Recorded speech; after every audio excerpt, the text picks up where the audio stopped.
Armate di secchio e spazzola hanno dato una mano anche loro a ripulire da scritte e graffiti i muri della città. Eccole all'opera le 12 Marie del Carnevale 2024 insieme ai volontari dell'associazione Masegni e Nissio Eti al sottoportego degli Orosei. Rispettare Venezia è il mantra che si ripete a tutti quelli che arrivano in città. E il Carnevale non è solo divertimento ma anche coscienza civica.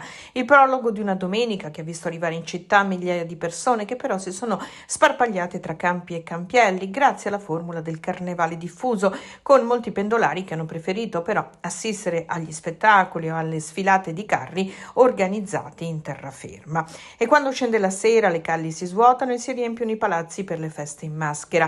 Al Casinò il tradizionale dinner show, un viaggio onirico sulle orme di Marco Polo tra suggestioni arabe, medio orientali, indiane, cinesi, giapponesi, una contaminazione di musiche, tradizioni, costumi e sapori a firma di Antonia Sauter. Carnevale è questo momento straordinario, è l'arte della gioia e il mondo in questo momento ne ha particolarmente bisogno. Per questo tanti sono quelli che, e sempre di più quelli che arrivano a Venezia per inebriarsi di bellezza e di gioia. Un tema particolarmente apprezzato dai visitatori orientali. Abbiamo visto molti orientali ospiti delle nostre strutture alberghiere partecipare alle feste e vestirsi anche con propri abiti portati dai loro paesi, ma poi abbiamo visto, questo non ce l'aspettavamo, tantissime persone, molte abitué del Carnevale di Venezia, vestirsi a tema e questo è un successo perché vuol dire che è una manifestazione molto amata, molto attesa e quindi dobbiamo già lavorare per il 2025. Quel che del passato non si può ricostruire, si può certo immaginare.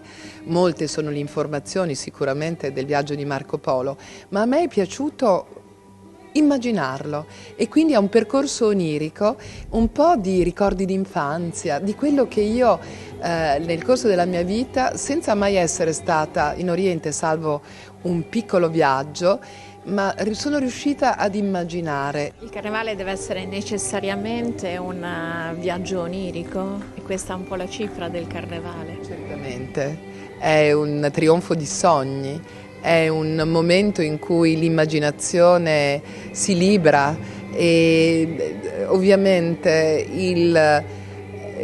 non c'è nulla di più forte di un sogno per scatenare l'immaginazione. Dobbiamo vivere e nutrirci di sogni. Il Carnevale è un grande momento, è una grande opportunità per tutti i sognatori del mondo.